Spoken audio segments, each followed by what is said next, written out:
Safe Harbor, ça pourrait être le nom d'un film, et peut-être que ce sera le cas un jour. Un film américain, européen, ça reste à voir car le casting est international. Dans les principaux rôles, nous avons Facebook, un juriste autrichien, l'Irlande, un ex-espion, Edward Snowden, la NSA, National Security Agency, la Cour de justice européenne et plein de données personnelles, par exemple les vôtres ou les miennes. Safe Harbor, c'est le nom de l'accord entre l'Europe et les États-Unis concernant les données que vous laissez sur votre passage en utilisant les services numériques. Je veux parler de l'usage de Facebook, Google, Amazon et autres géants de l'économie numérique. C'est une sorte de code de conduite destiné à garantir aux Européens le respect de leur vie privée. Les garanties offertes ne sont pourtant pas fameuses et le groupe socialiste et démocrate s'en est inquiété dès l'origine. De son côté, un juriste autrichien, Max Schrems, est persuadé que Facebook ne respecte pas ses choix et intente une action en justice contre son siège social européen. Celui-ci se trouve en Irlande.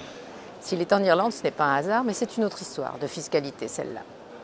À ce stade, il ne s'agit que d'un conflit, comme il en existe beaucoup, sur l'acceptation des conditions générales d'utilisation. Vous savez, celles qu'on coche, mais qu'on ne lit jamais. Et puis arrive l'affaire Snowden. Ces révélations vont changer la donne. Elles sensibilisent l'opinion à l'espionnage de masse. Elles permettent de comprendre que tout ce que l'on confie à Facebook et consorts se retrouve de facto entre les mains de la NSA.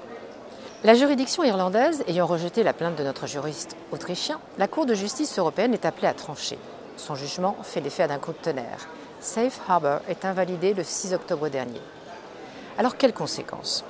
Facebook n'a pas changé ses pratiques pour le moment. En revanche, il ne peut plus se retrancher derrière cet accord pour les justifier.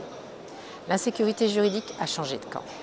La Commission européenne devra négocier une nouvelle version qui répond aux exigences formulées par la Cour de justice. Ce sera aussi une occasion de vérifier que les USA et l'Europe ont des positions compatibles en matière de respect de la vie privée. La réponse n'a rien d'évident. Surtout quand on connaît la toute-puissance des agences de sécurité américaines depuis le Patriot Act et les attentats du 11 septembre. Pour ceux que le sujet intéresse, c'est un sujet compliqué mais fascinant et déterminant aussi pour l'avenir de nos sociétés.